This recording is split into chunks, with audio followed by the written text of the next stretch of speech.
Nah, oke, itu dia. Oke, teman-teman, mari kita satukan hati kita berdoa terlebih dahulu.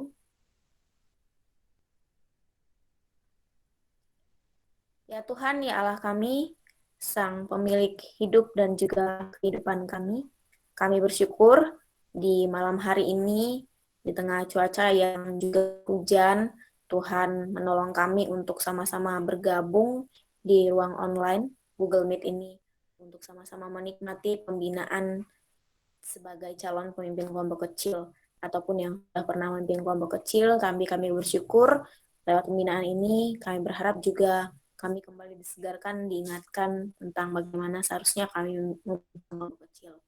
Kami mau berdoa untuk setiap alat yang kami gunakan, Tuhan yang menjaga, Tuhan yang berkati, sehingga tidak menghalangi kami untuk menikmati pembinaan sampai pada akhirnya. Kami juga berdoa untuk teman-teman kami yang mungkin juga akan bergabung, kiranya Tuhan juga yang memberkati dan menolong. Dalam nama Kristus Yesus kami berdoa. Amin.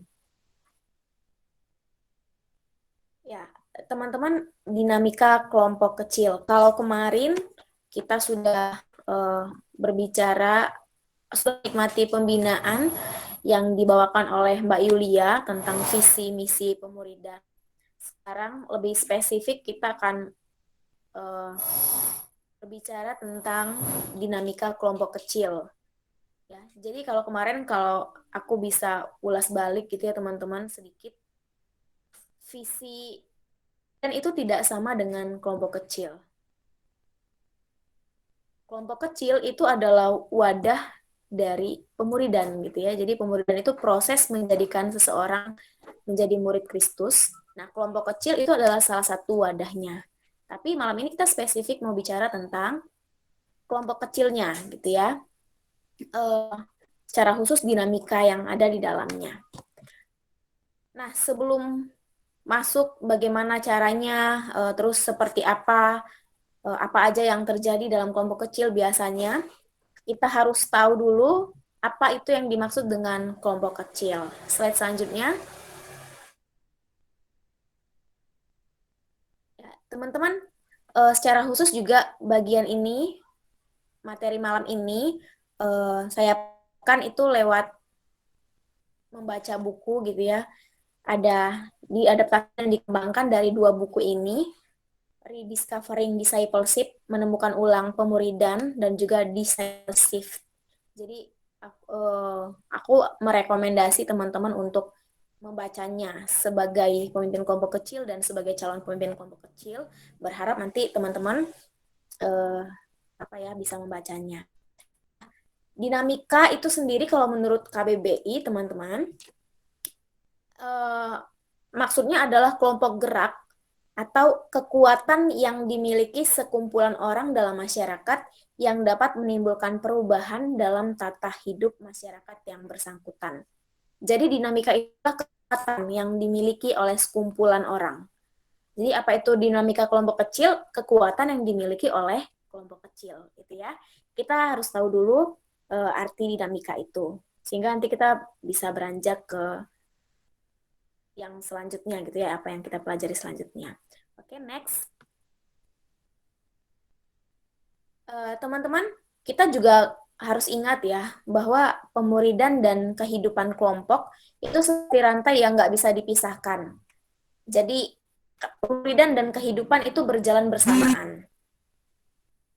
Karena memang menjadi seorang murid Kristus itu melibatkan sebuah hubungan dengan Allah. Dan hubungan itulah yang nanti akan dapat dialami dan dinyatakan dalam hubungan dengan teman yang lainnya dalam kelompok. Nah, aku bukakan beberapa keunikan pemuridan ya di dalam kelompok kecil dibandingkan dengan pemuridan dalam kelompok massal. Nah, ada beberapa keunikan, makanya kita uh, bisa bilang bahwa pemuridan dalam kelompok kecil itu sejauh ini efektif gitu ya dikerjakan. Keunikan yang pertama adalah memiliki kekayaan interaksi. Jadi kita bisa lebih dalam, bisa lebih lama, bisa lebih privat gitu karena isinya kan 4 sampai 5 orang di dalamnya. Bayangkan kalau pemuridan dalam pelayanan massal itu interaksinya akan luar-luarnya aja gitu, permukaan-permukaannya aja, karena orangnya banyak. Terus yang kedua keunikannya adalah terjadi dinamika. Tadi ya, kekuatan untuk saling belajar itu, saling hidup bersama, saling belajar sebagai murid Kristus. Lalu yang ketiga, di dalam kelompok kecil, uniknya lagi, kita itu bisa melihat hidup orang lain. Maksudnya ada teladan yang secara khusus kita lihat. Jadi karena orangnya sedikit gitu ya, orangnya terbatas, ada teladan yang bisa dengan jelas kita lihat. Lalu berikutnya membentuk sikap belajar yang kritis dan diskusi. Nah, ini uniknya kelompok kecil. Kenapa kelompok kecil itu efektif? Karena di dalamnya itu kita bisa belajar dengan kritis dan juga berdiskusi. Kalau di pelayanan massal atau sebut saja persekutuan gitu ya, persekutuan besar, waktu untuk berdiskusi itu kan sedikit ya teman-teman ya, sedikit. Karena kalau pengkhotbah mungkin pembicara menyampaikan firman, itu kan kita jarang ya bisa nyela, Pak mau nanya gitu kan jarang ya. Kecuali emang bentuk persekutuannya adalah seminar mini atau bentuk-bentuk yang dikhususkan untuk ada diskusi tanya jawab. Nah, tapi di dalam kelompok kecil kita tuh bebas berdiskusi gitu. Lalu yang terakhir adalah keunggulan yang terakhir adalah mudah memantau pertumbuhan tiap anggota. Bayangkan teman-teman kalau dalam persekutuan besar, misalnya di gereja gitu ya, persekutuan ibadah besar, ada 50 jemaat, lalu satu pemimpin, Bapak Pendeta, gitu ya, itu kan akan sangat sulit memantau pertumbuhan tiap jemaatnya. Nah, uniknya kelompok kecil, kita itu mudah memantau pertumbuhan tiap anggota kita gitu ya, atau AKK kita. AKK itu anggota kelompok kecil ya, teman-teman ya. Teman-teman pasti sudah tahu lah ya, sudah familiar. Nah, inilah keunikan pemuridan di dalam kelompok kecil yang jarang didapatkan di dalam pemuridan dalam pelayanan massal atau persekutuan besar. Gitu. Selanjutnya,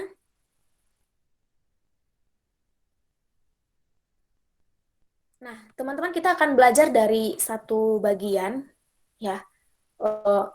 Saya rasa teman-teman juga udah sering baca gitu ya, baca bagian ini. Kita akan belajar dari cara hidup jemaat yang pertama, yaitu di Kisah Para Rasul 2. Ini akan menolong kita untuk melihat kembali ya bagaimana kehidupan kelompok pada waktu itu dapat menolong murid Kristus sehingga mereka bertumbuh bersama.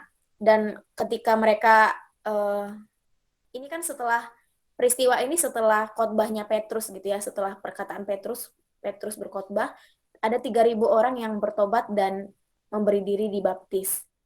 Dan juga ada yang menerima karunia roh, ada yang menerima pengampunan dosa.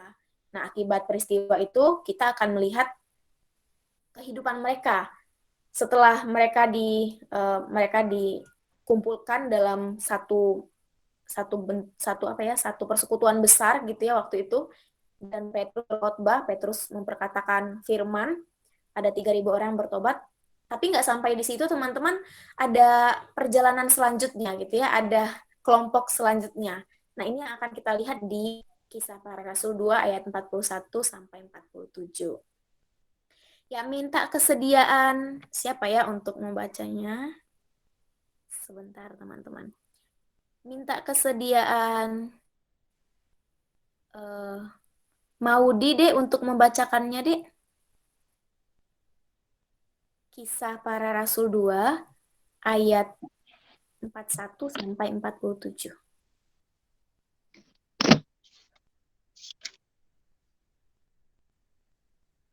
Kisah Para Rasul 2 ayat 41 sampai 47. Cara hidup jemaat pertama. Orang-orang yang menerima perkataannya itu memberi diri, dan pada hari itu juga, dari itu jumlah mereka bertambah kira-kira 3.000 jiwa. Mereka bertekun dalam pengajaran rasul-rasul dan dalam persekutuan, dan mereka selalu berkumpul untuk memecahkan roti dan berdoa. Maka ketatanlah mereka semua. Rasul itu mengadakan banyak mujizat dan tanda, dan semua orang yang telah menjadi percaya tetap bersatu. Dan segala kepunyaan mereka adalah kepunyaan bersama. Dan selalu ada dari mereka yang menjual harta miliknya, lalu membagi-bagikannya kepada semua orang sesuai dengan keperluan masing-masing. Dengan bertekun dan dengan hati mereka berkumpul tiap hari dalam bait Allah. Mereka memecah roti di rumah masing-masing secara bergilir dan makan bersama-sama dengan gembira dan dengan tulus hati, sambil memuji Allah. Dan mereka disukai semua orang.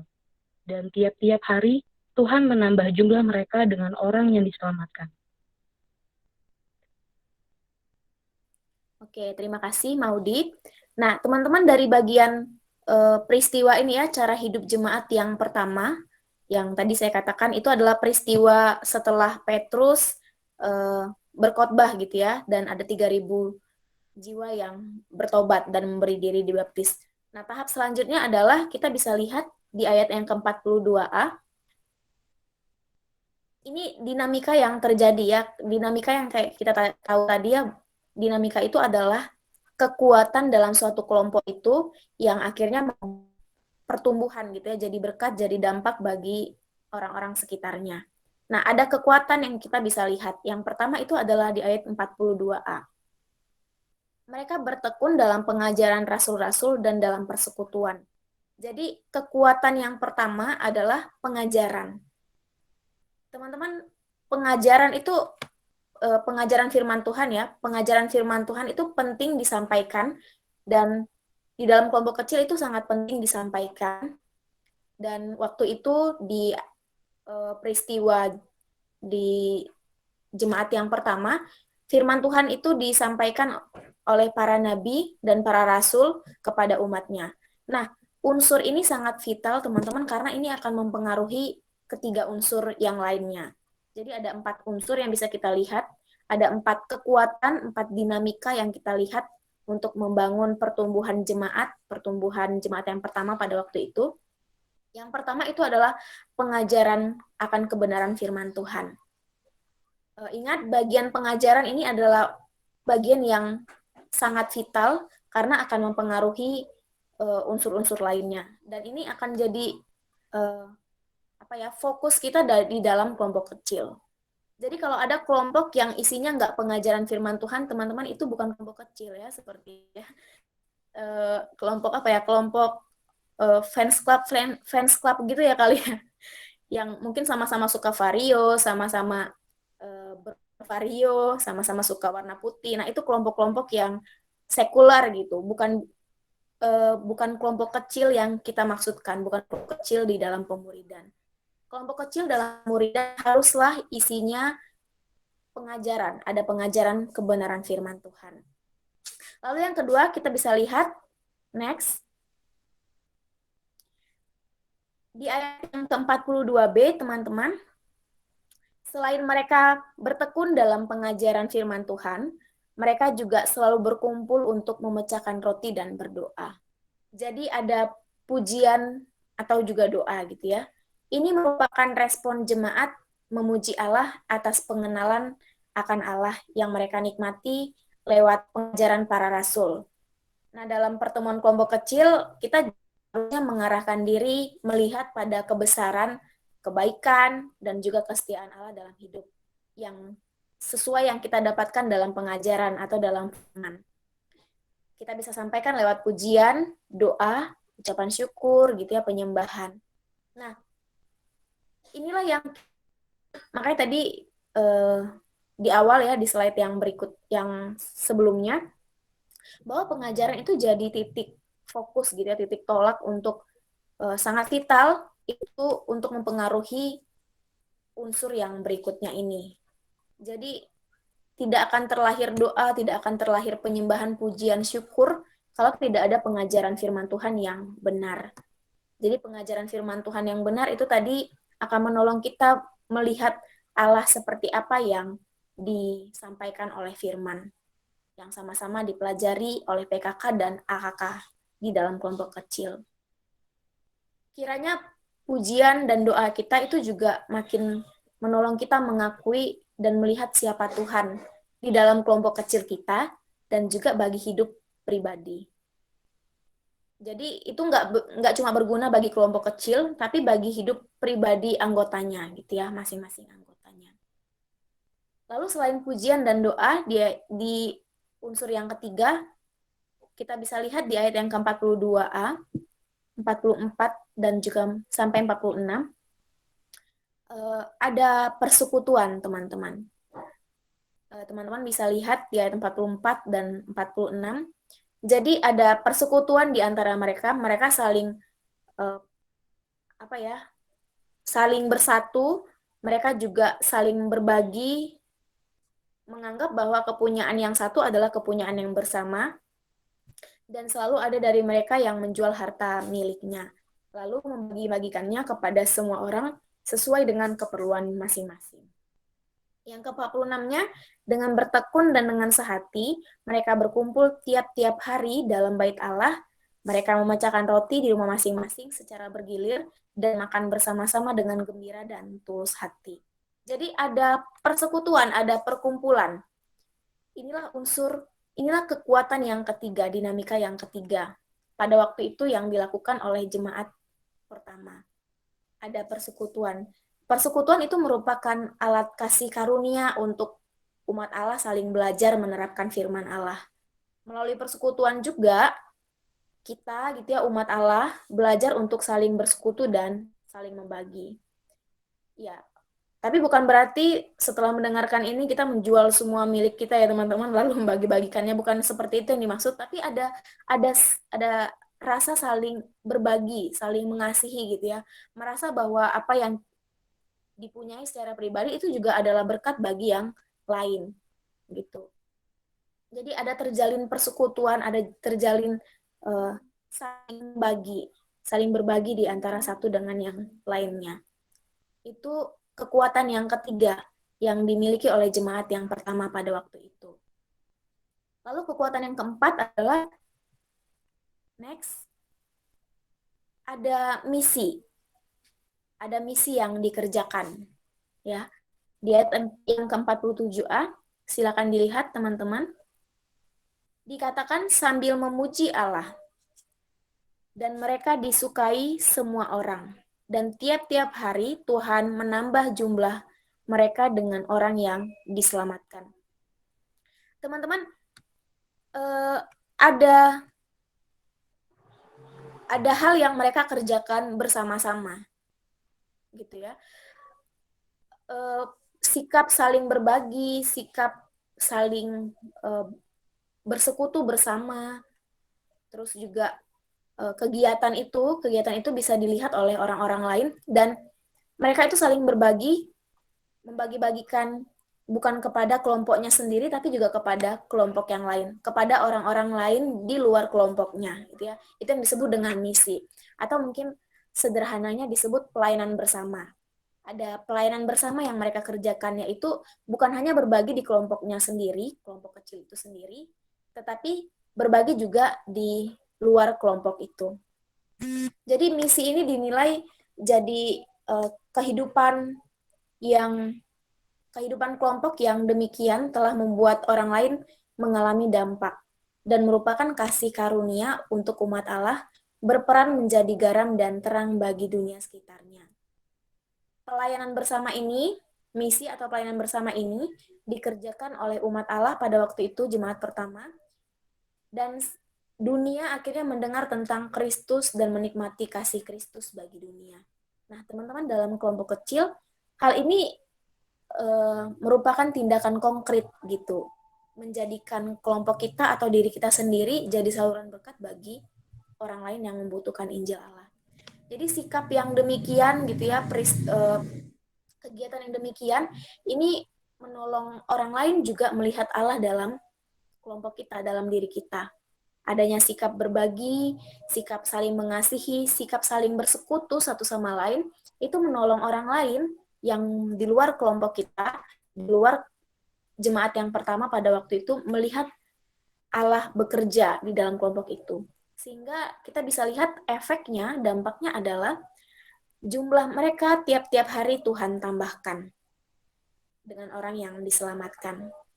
Orang-orang percaya Tuhan tambahkan tiap-tiap hari. Oke, selanjutnya. Nah, dari bagian inilah teman-teman kita bisa lihat bahwa kelompok kecil itu bukan sekedar kelas, bukan sekedar khotbah, tapi kelompok kecil atau pemuridan, kelompok kecil yang menjadi wadah pemuridan itu haruslah didasarkan pada persahabatan dan waktu bersama. Di mana kita bisa lihat di bagian yang tadi ya, yaitu mereka bertekun dalam pengajaran, jemaat pertama itu bertekun dalam pengajaran, mereka saling berbagi, mereka saling bersekutu, saling berdoa, dan juga saling berbagi dengan kelompok yang lainnya. Lebih dari sekedar kelas dan khotbah, kelompok pemuridan itu harus didasarkan pada persahabatan dan waktu bersama. Untuk menumbuhkan murid seperti yang Yesus lakukan, kita juga harus mengubah paradigma kita dari aktivitas dan relasi permukaan menjadi hubungan yang mendalam dan akuntabel.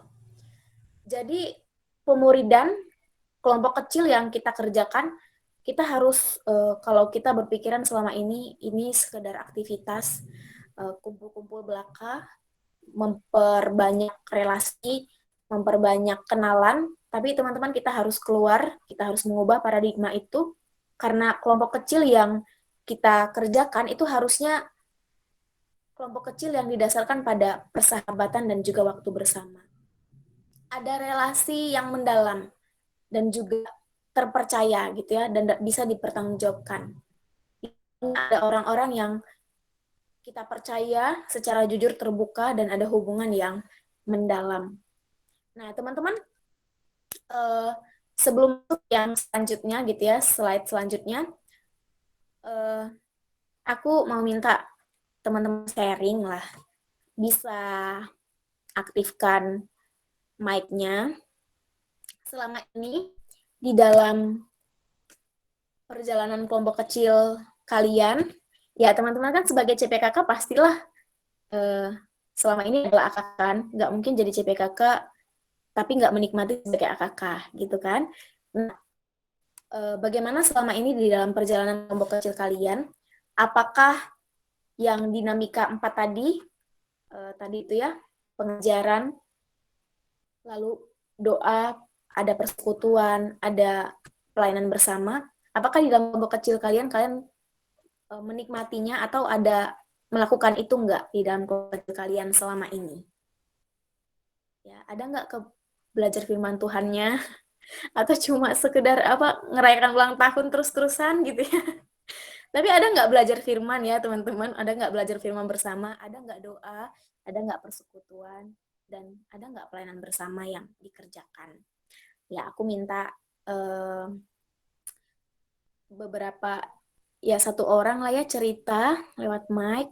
Terus kalau ada pelayanan bersama selama ini, eh, sebutkanlah salah satu contoh pelayanan bersama yang teman-teman kerjakan, ya supaya juga jadi contoh ke depannya untuk kelompok kecil yang baru. Selain ini nanti ada yang cerita lewat ini ya, apa secara bersuara, secara bersuara gitu. Secara langsung ada yang bercerita secara langsung. Teman-teman yang lainnya aku ajak untuk bercerita di kolom chat. Gitu. Apa yang mau diceritakan? Yang itulah, ada nggak pengajaran firman, ada nggak doa, ada nggak persekutuan. Terus kalau ada pelayanan bersama, apa yang pernah dilakukan pelayanan bersama-sama dengan kelompok kecilnya? Ya, untuk yang cerita, aku minta kesediaan Okta ya, Dek ya, cerita secara langsung. Silahkan di unmute mic-nya. Untuk teman-teman yang lain, silahkan cerita di kolom chat. Oke, Okta, bisa Dek?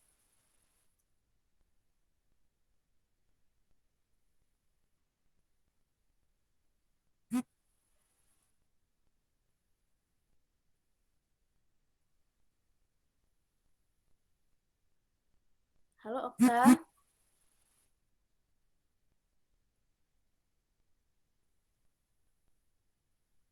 Oke, sepertinya no respon ya teman-teman. Siapa ya? Patar deh, Patar. Halo Patar.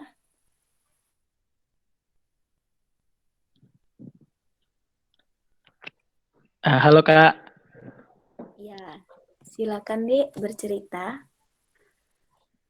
iya, ya, Shalom Kakak, Abang, teman-teman semua. Ya, kalau dari aku, ya untuk 4 aspek tadi, bersyukur, eh, menikmati, ya di dalam kelompok kecil.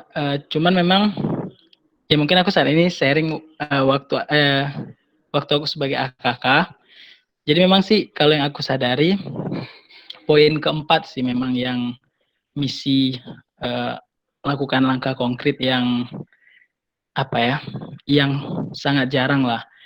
Cuman memang bersyukur waktu kelompok kecil aku, Bang Luther, Epan dan juga Bang Linton, itu kami pernah eh, ya 2 kali, seingat aku melakukan inilah ya, yang misi tadi karena kalau menurut aku pribadi ya aspek 1 sampai 3 eh, hampir pastilah setiap kakak menikmati, cuman memang yang agak jarang dan sulit juga mungkin gitu di poin keempat. Jadi aku mau sharing di poin keempat. Jadi waktu itu kami pernah uh, 2 kali. Pertama itu kami pergi ke daerah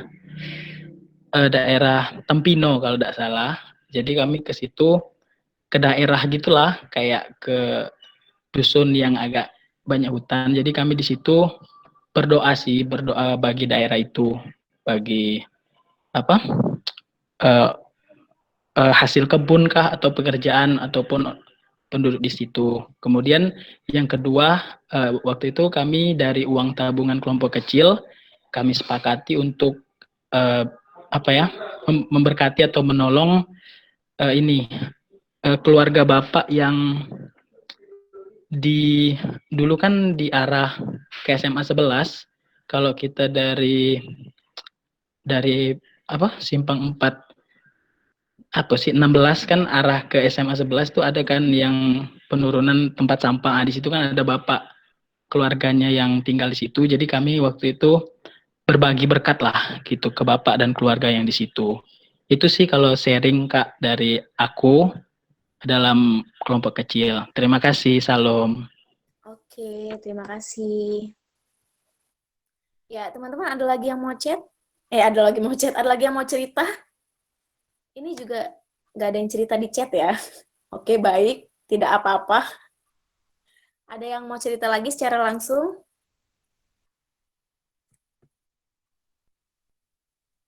Bagi telur pas Paskah. Bagi telur ke siapa sih ya?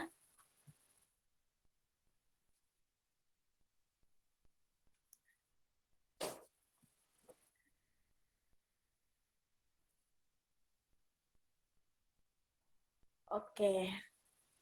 Dari Haryanto, pengajaran ada Kak, kan bahas bahan PA. Iya, iya. Oke. Baguslah berarti ya. Eh, tapi ada memang, mungkin ada kelompok kecil yang waktu itu pernah sharing gitu ya, pernah cerita, sangat sulit pertemuan, tapi waktu ulang tahun tuh kumpul semua. Jadi kelompok kecilnya itu berjalan ketika ulang tahun gitu. Ya, makanya tadi aku ceritakan itu gitu ya.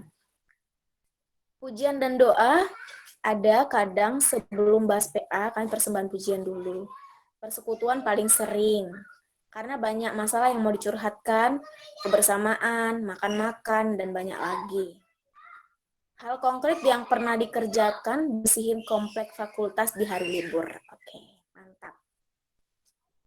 Oke, terima kasih teman-teman untuk responnya.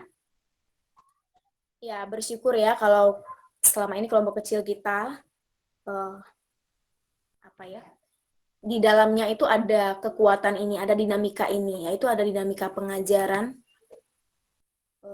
terus juga ada pujian doa, ada persekutuan di dalamnya, dan juga ada pelayanan bersama. Teman-teman, aku juga ingat ya waktu itu kami itu memulai pelayanan bersama itu dengan mungkin nggak yang langsung keluar, terus juga nggak yang langsung bagi berkat atau lewat uang tabungan kayak Patar tadi bilang ya. Kami itu mulai persekutu pelayanan bersama itu jadi penyedia snack waktu PA gitu ya di Friday Fellowship atau dulu pokoknya persekutuan mahasiswa yang di kota ya. Jadi kan kalau di kota kan bentuknya ada ibadah tuh ada bentuknya kelompok-kelompok kan, pendalaman Alkitab gitu. Nah, biasanya kalau di kelompok-kelompok itu ada snacknya gitu. Nah, kami yang mengantarkan snack. Nah, itu kerjaan kami waktu itu. Pelayanan pertama yang saya rasakan pertama kali adalah itu menyediakan mengantarkan snack. Nah, itu juga kita juga bisa ngajak ternyata ya, kita juga bisa ngajak teman-teman kita, adik-adik kita nantinya untuk memulai pelayanan bersama. Memang ini yang misi pelayanan bersama ini yang jarang dilakukan. Padahal teman-teman kehidupan melayani bersama itu jadi satu hal yang penting dan juga menguatkan. Atau kalau pergi keluar kayak Pater tadi gitu ya, membagi-bagikan makanan, itu jadi bagian yang menguatkan juga secara pribadi gitu ya. Melihat bahwa banyak orang yang ternyata juga hidupnya tuh, kalau kita mikir hidup kita susah, banyak lagi orang yang hidupnya lebih susah dari segi yang kita lihat gitu ya, secara secara kasat mata gitu ya. Ada orang yang susah hidupnya kita lihat juga. Susah menurut standarnya kita ya. Karena siapa tahu menurut mereka nggak susah gitu ya. Nah, ada orang yang memang keterbatasan secara finansial, makan pun sulit, makan pun susah gitu ya, untuk makan pun susah. Nah, itu pelayanan bersama yang demikian itu sebenarnya makin menguatkan kekuatan kita, dinamika di dalam kelompok kecil itu sendiri. Kira-kira kalau ada kelompok kecil yang mungkin kehilangan saat ini sedang kehilangan semangat, coba pergilah jalan-jalan, lihat keluar gitu ya, lihat keluar. Karena ketika ngelihat keluar dan membantu orang tuh kayak itu ada penguatan sendiri, ada semangat baru yang tercipta gitu ya di dalam diri kita. Nah, teman-teman, selanjutnya selain persahabatan rohani, pemuridan di dalam kelompok kecil itu juga berhubungan dengan hubungan pribadi kita orang yang kita muridkan. Slide selanjutnya. Tapi teman-teman, bagian ini nanti akan dijelaskan lebih detail di penggembalaan. Ya, materi penggembalaan. Maka dari itu jangan lupa ikut pembinaan yang ketiga gitu ya, teman-teman. Nah, karena ini berkelanjutan. Supaya teman-teman tetap dapat utuh pembinaannya. Hubungan pribadi itu juga memengaruhi bagian kita di dalam memuridkan. Jadi kalau Tom Yekli itu menyebutkan pribadi ke pribadi. Dia katakan orang tidak peduli ya, ini aku warnain teman-teman yang jadi fokusnya. Orang itu tidak peduli berapa banyak kita tahu. Sampai mereka tahu berapa banyak kita peduli. Jadi hubungan pribadi itu sangat memengaruhi juga kekuatan yang ada di dalam kelompok kecil, dinamika yang ada dalam kelompok kecil. Hubungan pribadi kita dengan setiap orang yang kita pimpin itu akan juga sangat mempengaruhi pengajaran yang dia dapatkan, doa yang dia nikmati, persekutuan yang dia nikmati, saling berbagi, dan juga pelayanan keluar, pelayanan bersama. Jadi hubungan pribadi selain tadi hubungan secara bersama, persahabatan bersama-sama, hubungan pribadi kita dengan orang-orang yang kita layani atau kakak kita sebutnya ya, kakak kita, itu juga sangat berpengaruh teman-teman, sangat penting. Jadi aku juga tersentak gitu dengan kalimat ini. Orang tidak peduli berapa banyak kita tahu, sampai mereka tahu berapa banyak kita peduli. Jadi pemberian kelompok kecil itu bukan sebatas pertemuan kelompok kecil yang 1 kali seminggu, tapi lebih daripada itu adalah terjadinya kedekatan secara pribadi. Ada hubungan pribadi yang terjalin. Ya teman-teman. Dan itu juga akan menolong akhirnya kelompok kecil itu berdinamika gitu ya, berdinamika ya. Kekuatan-kekuatan yang terjalin di dalam kelompok kecil, pengajaran, doa, persekutuan, dan juga pelayanan bersama itu semakin mantap begitu, semakin erat di dalamnya. Selain daripada itu, kita juga akan melihat teman-teman, tapi ini nggak bisa berjalan dengan langsung, jadi kita juga nggak bisa berharap ketika kita kenal dengan mereka, masuk kelompok kecil, anak-anaknya itu ya, adik-adik itu masuk ke dalam kelompok kecil, pertemuan pertama mereka udah langsung terbuka, sudah langsung mau hidupnya diperhatikan, sudah langsung mau bersahabat, enggak gitu ya. Ada tahapan-tahapan di dalamnya. Jadi supaya kelompok kecil itu berdinamika, kuat di dalam keempat bagian tadi itu, ada kekuatan yang 4 tadi itu, ada tahapan-tahapan di dalamnya. Next, kita lihat slide selanjutnya.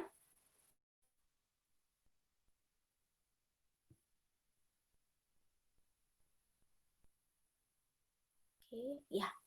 Ada tahap-tahap pembentukan kelompok. Ya, next, Haryanto. Atau udah ya? Ya, teman-teman ada tahap-tahap pembentukan kelompok. Ya, bagian yang di atas itu adalah tahapannya. Bagian yang di pinggir aku tuliskan di tabel karena supaya mudah kita melihatnya. Jadi tahap-tahap di dalam kelompok kecil itu yang tahap pertama itu yang di atas itu ya teman-teman ya. Tahap penjajakan, peralihan, pemantapan, dan juga penyelesaian. Nah, di dalam tahap-tahap ini apa aja yang terjadi? Ada pemikiran-pemikiran dari anggota, ada perasaan dari anggota, ada tindakan dari anggota, dan juga sikap dan tindakan kita. Nantinya kita akan lihat. Tahap yang pertama adalah penjajakan.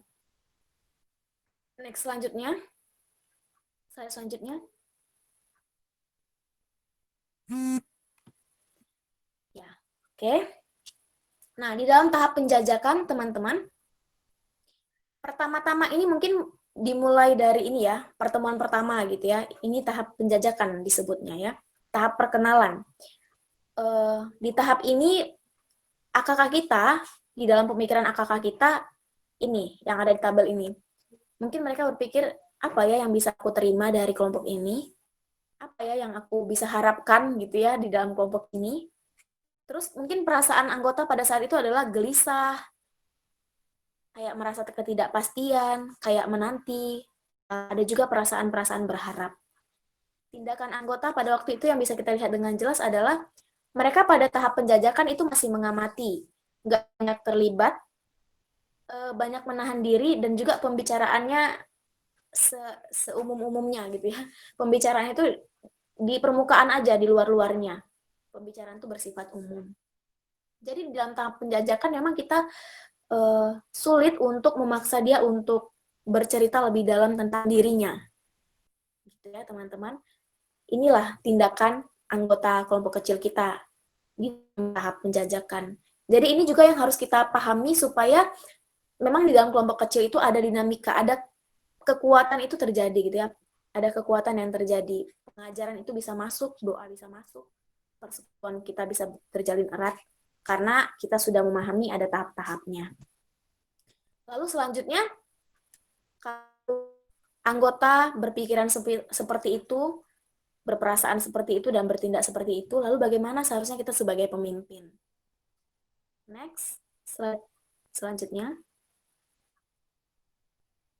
Bagian kita sebagai pemimpin itu adalah menyambut, ya, yang pertama menyambut. Oke. Ya, next lagi Haryanto.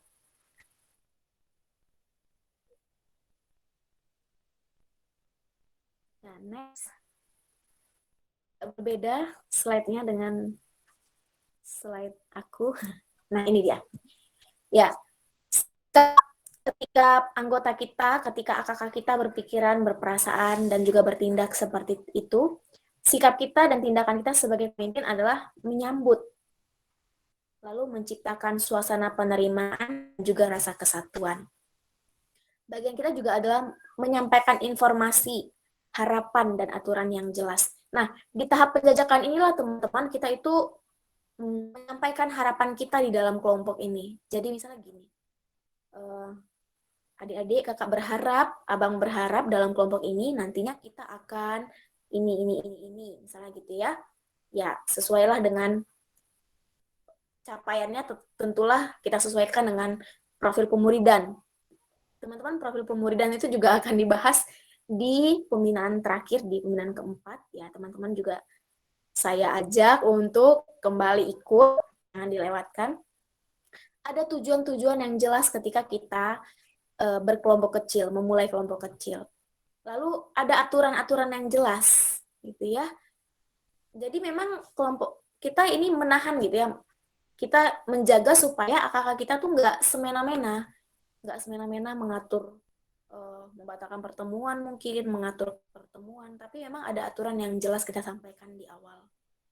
Lalu di tahap penjajakan kita juga jadi perantara antara anggota itu supaya saling mengenal dan dikenal.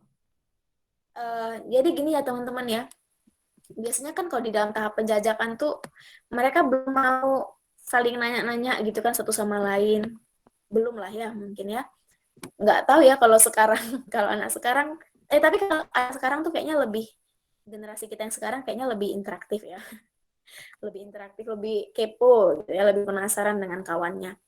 Tapi kalau hal ini belum terjadi di antara mereka, inilah tugas kita sebagai pemimpin kelompok kecil, yaitu jadi perantara agar kakak kita itu saling mengenal dan dikenal. Lalu selanjutnya menyediakan waktu secara pribadi.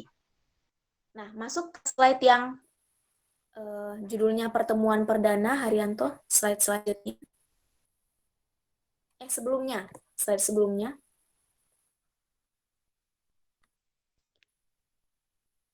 Oke. Ya.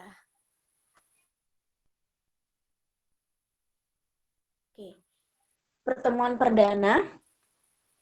Pertemuan pertama kali, apa yang bisa kita lakukan? Yang kita bisa lakukan sebagai pemimpin kelompok kecil adalah mencatat data pribadi anggota kelompok, nama, nomor teleponnya, media sosialnya ya, mulai follow-followan, karena generasi kita ini adalah generasi yang sangat medsos gitu ya, medsosnian.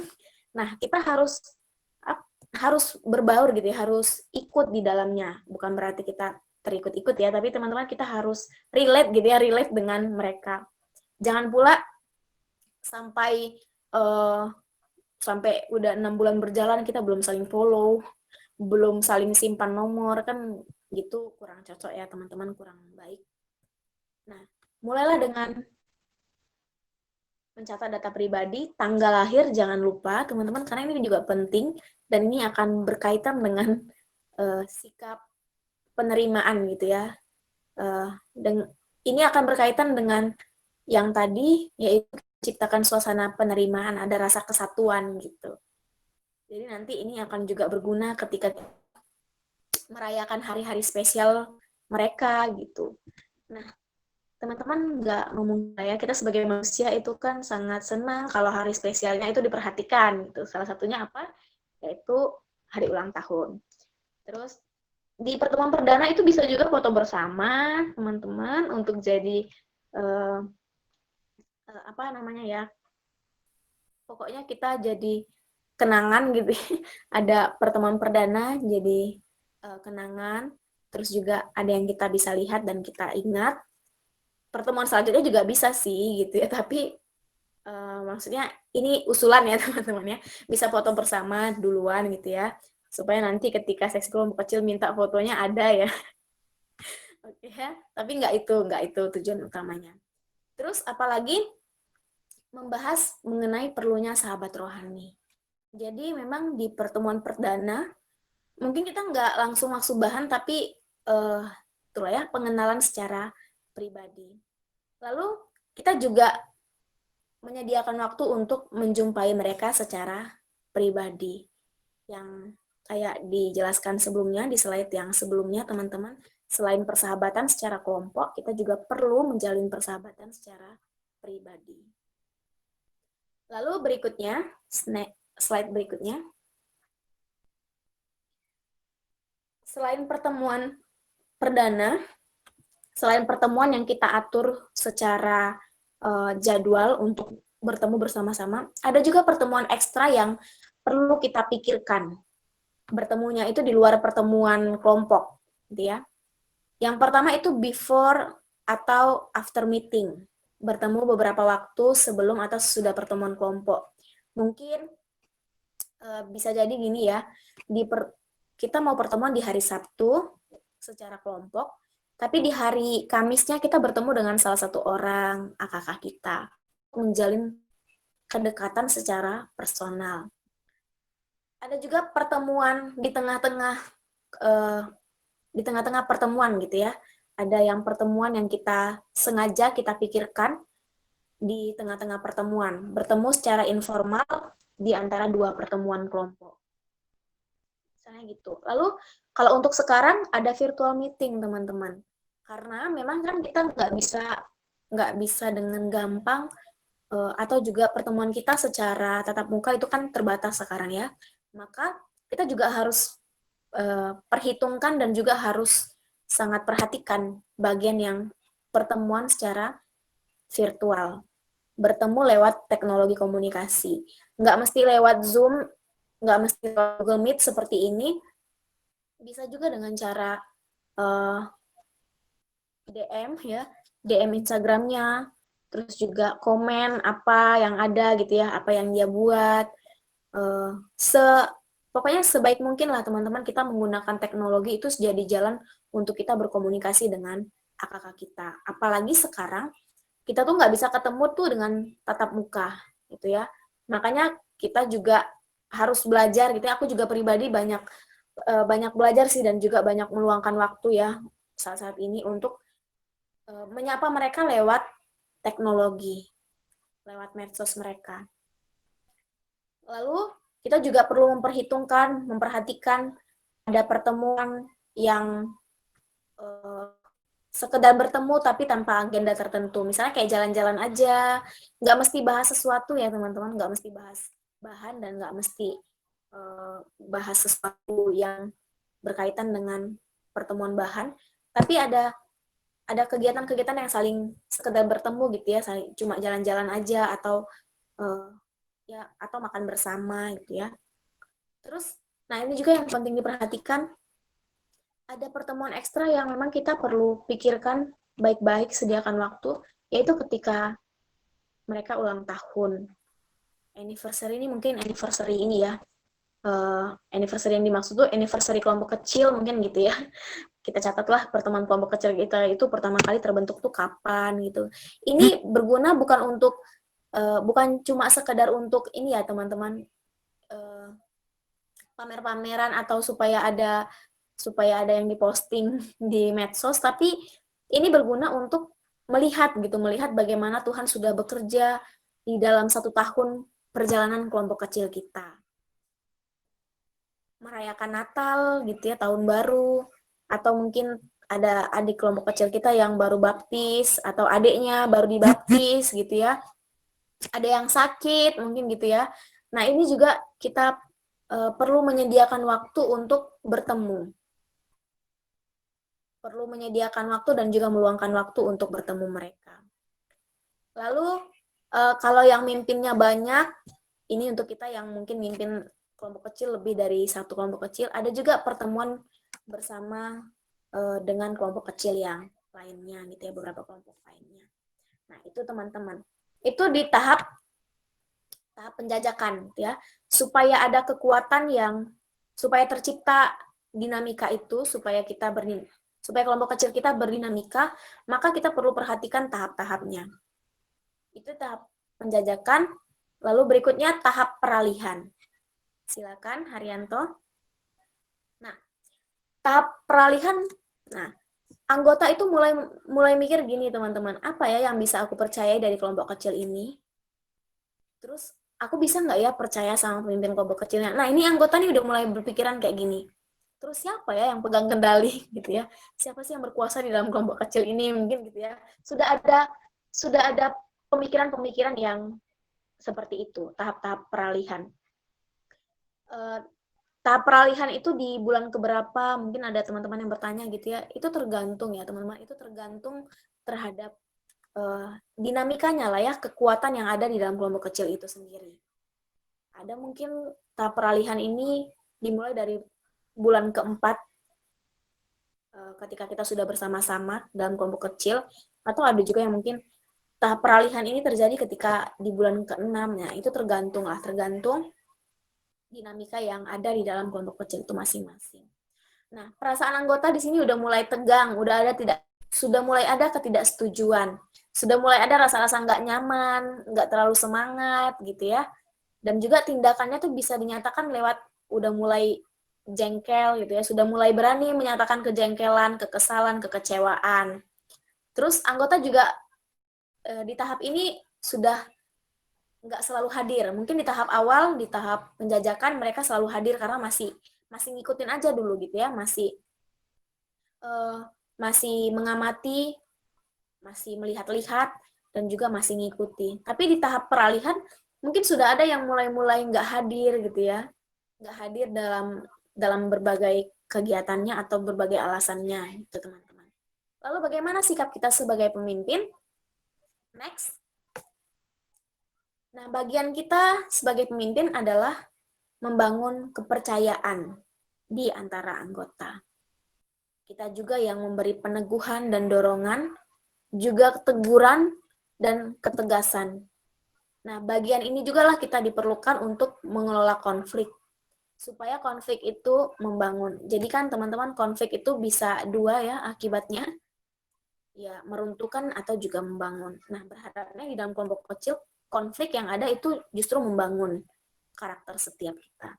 Lalu membuat penyesuaian-penyesuaian, misalnya yang ini nggak cocok diginiin, jadi kita ngomongnya lebih gimana gitu ya, harusnya seperti apa. Nah, itu membuat penyesuaian-penyesuaian. Inilah bagian kita di tahap peralihan. Di 6 bulan berikutnya atau 4 bulan berikutnya, ya itu tadi tergantung kepada kelompoknya masing-masing. Lalu berikutnya, tahap pemantapan. Di tahap pemantapan, teman-teman,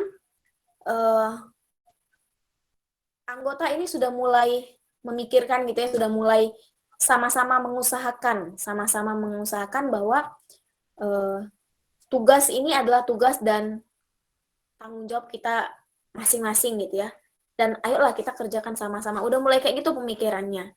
Jadi apapun yang ada gitu ya, apapun yang ditawarkan, apapun yang dikerjakan itu sudah merasa bahwa ini adalah bagian kita bersama-sama. Nah, sudah merasa seperti itu. Dan mereka juga sudah merasa mulai menerima, mulai terbuka, mulai menerima kesepakatan-kesepakatan. Dan di sini juga mereka mulai komitmen. Maka dari itu teman-teman, untuk di tahap penjajakan dan di tahap peralihan tadi, mungkin kita belum bisa gitu ya, belum bisa menawarkan, belum bisa meminta komitmen mereka. Tapi di tahap pemantapan ini kita sudah bisa meminta komitmen mereka gitu ya. Misalnya kita meminta komitmen mereka untuk melayani di kampus mana, di kampusnya gitu ya. Kita sudah mulai bisa meminta komitmen mereka untuk mulai mendoakan dari sekarang untuk nantinya jadi pemimpin kelompok kecil. Tindakannya juga mereka sudah mulai mengambil resiko, sudah mulai bisa berperan, sudah mulai menunjukkan kepemimpinannya, dan juga sudah mulai memberikan umpan balik. Jadi beda ya dengan yang awal tadi. Kalau awal tadi mereka cuma melihat, mengikut gitu ya, ikut-ikut. Tapi sekarang di tahap pemantapan mereka tuh sudah mulai bisa memberikan umpan balik secara leluasa. Lalu tugas kita sebagai pemimpin apa? Yaitu kita berikan tantangan, dukungan, kita kasih kepercayaan, kita kasih juga supaya mereka mengambil resiko. Tapi di bagian yang lain, selain kita memberikan tantangan, kita juga menjaga supaya mereka tetap pada arah dan tujuannya. Ya, memberikan dorongan. Jadi ketika kita mulai memberikan dorongan untuk mereka melayani, kita juga memberikan dorongan untuk memperbaiki. Ya. Jadi nggak lepas ketika kita memberikan mereka dorongan, memberikan mereka terjun di dalam pelayanan di kampus misalnya gitu ya, kita juga bersedia memberikan dorongan untuk memperbaiki, mengevaluasi. Inilah yang perlu kita lakukan sebagai pemimpin. Lalu tahap terakhir teman-teman, yaitu tahap penyelesaian. Nah, nanti kita bisa saling sharing lah ya, bisa saling cerita atau ada beberapa hal yang mau tanyakan. Ya, aku juga membuka kesempatan lah untuk teman-teman menceritakan pengalamannya. Jadi yang nanti kalau ada pertanyaan yang ngejawab bisa yang lain juga, PKK-PKK yang sudah berpengalaman juga gitu ya di dalam menikmati dinamika dalam kelompok kecil ini, dalam kelompok kecil yang mereka nikmati selama ini. Jadi pengalamannya nggak cuma dari aku aja, nanti dari yang lain gitu ya berharapnya. Nah, di tahap penyelesaian teman-teman, anggota AKK kita itu mulai berpikir apa yang sudah kita capai ya, apa ya yang berharga dalam kelompok kecil ini, apa ya yang sudah kita pelajari bersama-sama. Nah, dan juga AKK kita tuh sudah mulai merasa ada kedekatan gitu, ada perasaan sedih kalau berpisah. Nah, ada tahap penyelesaian teman-teman. Ini kan kenapa ada tahap penyelesaian? Karena kan kita mahasiswa tuh kan nggak selama-lamanya gitu ya. Jadi ini yang aku maksudkan adalah kelompok kecil selama di mahasiswa ya, dalam masa mahasiswa.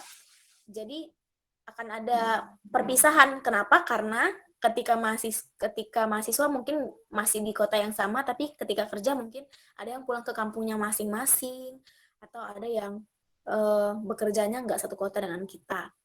Jadi kalau ada yang nanya kapan kelompok kecil itu berakhir gitu ya ketika memang nggak sama-sama lagi. Atau bisa juga kalau mau disepakati bisa juga lewat ya ini pertemuannya virtual gitu ya, secara online. Nah, tapi teman-teman di tahap penyelesaian, di tahap ujung, perasaan anggota kita dan kita juga tentunya akan merasa sedih karena akan berpisah gitu kan. Akan merasa juga sukacita yang besar karena semua berkat yang sudah didapat ketika mengikuti kelompok kecil. Dan AKK kita itu akan mulai bertindak itu dengan menunjukkan penghargaan pada setiap pribadi. Sudah mulai apa ya? Sudah di tahap ini sudah saling menghargai lah satu sama lain.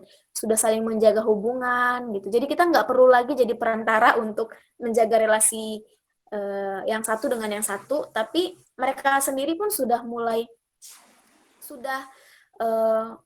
terjalin gitu ya kedekatannya, sudah saling menjaga hubungan satu sama lain dalam bentuk yang berbeda-beda lah ya, kita nggak tahu. Mungkin yang satu dengan cara apa ya, sering menghubungi AKK yang satu dan lain-lain lah, saling memotivasi, saling bercerita.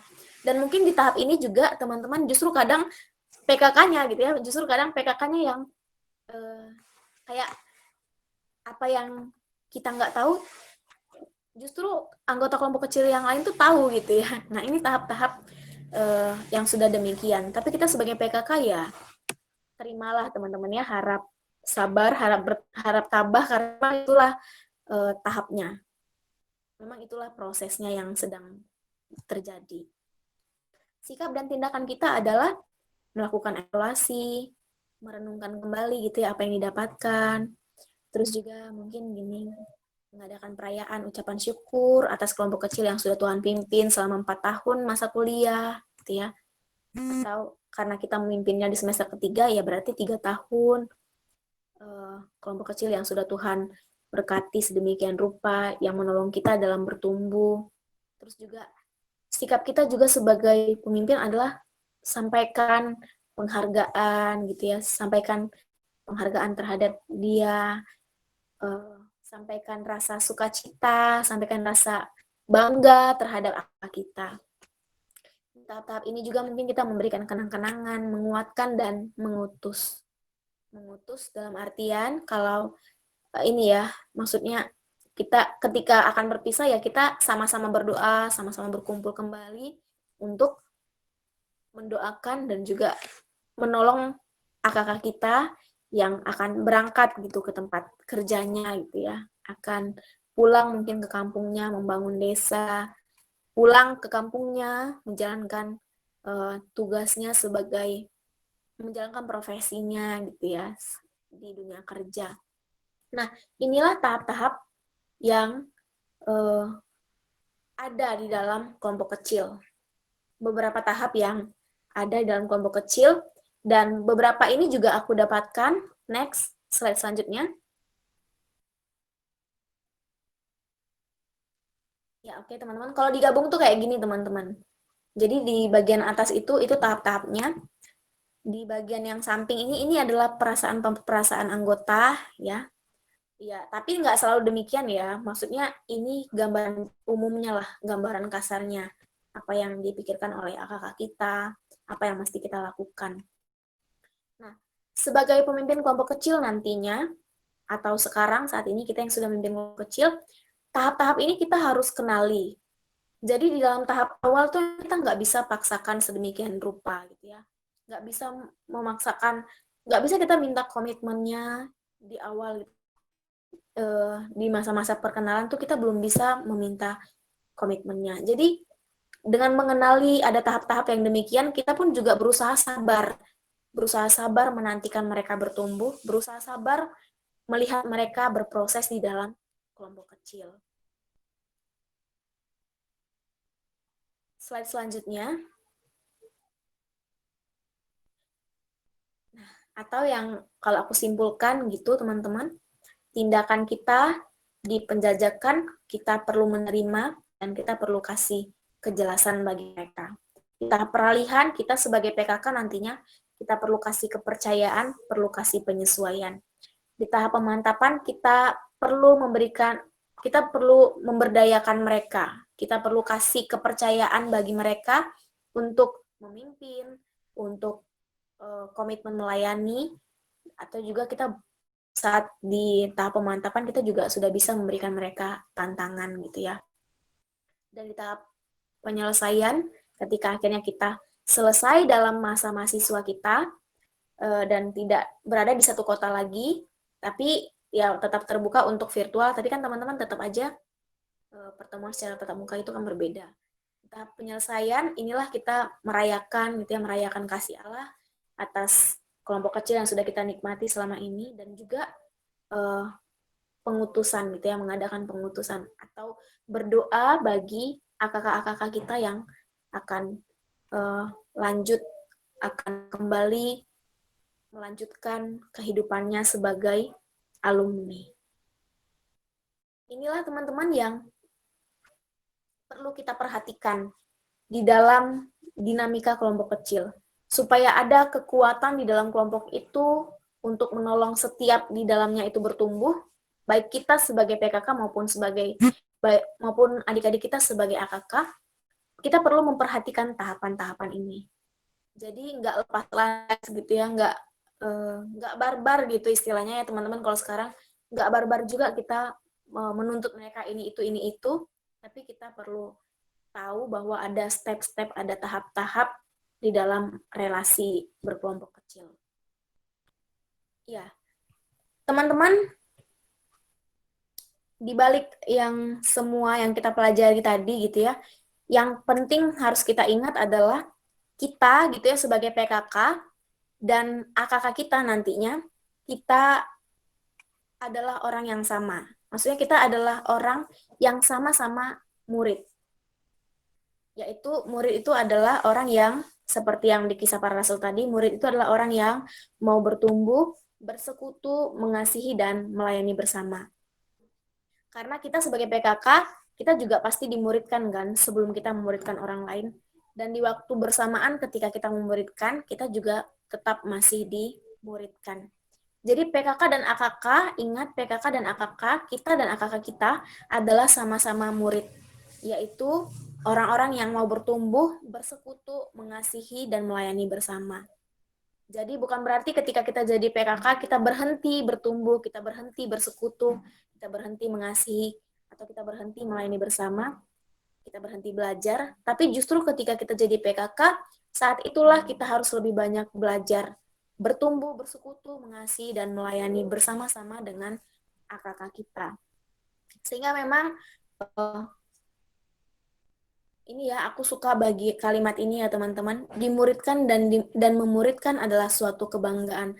Sehingga memang ketika nantinya tidak lagi di dalam kelompok kecil, kita bisa mengingat bahwa ketika kita dimuridkan dan ketika kita memuridkan orang lain, itu adalah suatu kebanggaan, suatu sukacita, dan suatu hak yang istimewa bagi setiap kita yang dipanggil Tuhan mengerjakan bagian sebagai PKK.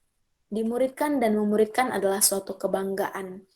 Jadi inilah yang kita dapatkan gitu ya. Jadi hal yang kita ingat sepanjang masa gitu, sepanjang hidup kita, bahwa ketika kita dimuridkan dan ketika kita memuridkan orang lain, ada suatu kebanggaan yang kita dapatkan, ada sukacita yang kita dapatkan.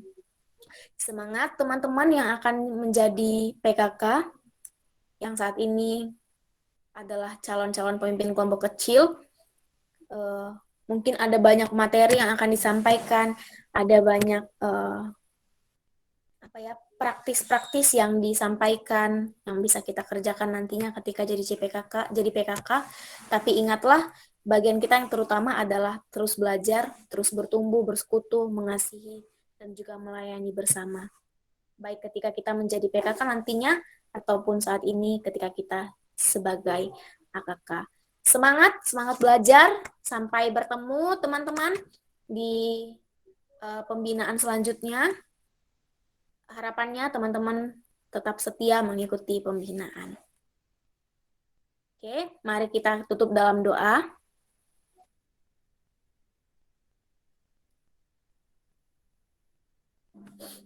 Kita berdoa.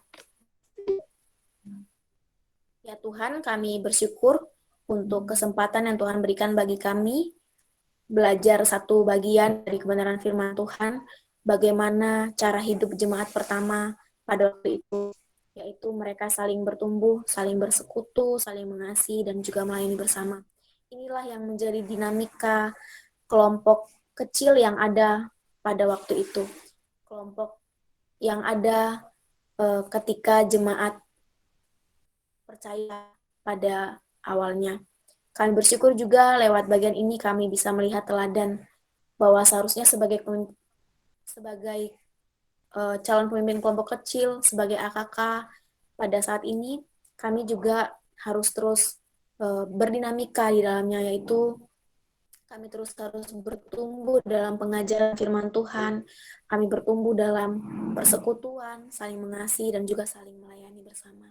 Sehingga ketika nantinya kami mengingat kembali bagaimana kami dimuridkan dan bagaimana kami muridkan orang lain, itu jadi suatu kebanggaan, jadi suatu hal yang kami ingat dan itu membuat kami mengingatnya dengan sukacita karena melihat Allah bekerja di dalamnya. Terima kasih Tuhan untuk kesempatan ini. Kami menyerahkan untuk aktivitas atau juga pembinaan selanjutnya ke dalam tangan Tuhan, biar Tuhan saja yang memberkati. Dalam nama Kristus Yesus kami berdoa. Amin.